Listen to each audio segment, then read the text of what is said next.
त गुड़ में तिल्ली लसान के तिल्ली लड्डू खाए के समय आ चुके हवे संगवारी हो। 14 जनवरी 2026 के पूरा जगह में जो है मकर संक्रांति के पर्व ला मनाए जाही।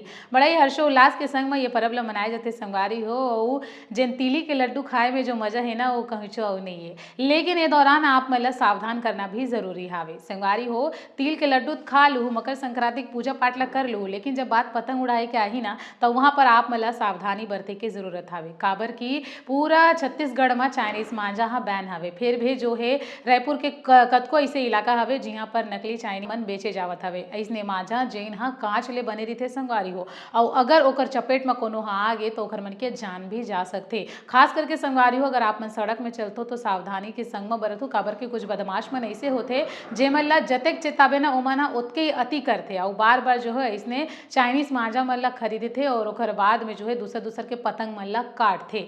लेकिन अगर आप मन बाइक चलात हो, गाड़ी चलात हो, सावधानी बरत हो और संगे संग जितने भी लइका मन आवो आप मन ला पहचान करे की जरूरत हावे कि कौन से मांझा असली हावे और कौन से मांझा चाइनीज हावे करके। लेकिन आप मन संगवारी हो पतंग ला कोनो काट मत सके ऐसे करके आप मन चाइनीज मांझा के इस्तेमाल झन कर हो। जतेक ज्यादा हो सके उतक ज्यादा सावधानी बरत हो और धागा के ही जो है आप मन संगवारी हो मांझा ला खरीदो ताकि ककरो जान भी बच जाए और त्योहार भी हंसी खुशी मनाए जा सके। फिलहाल पूरा मामला में आपके का विचार है तेला बताओ।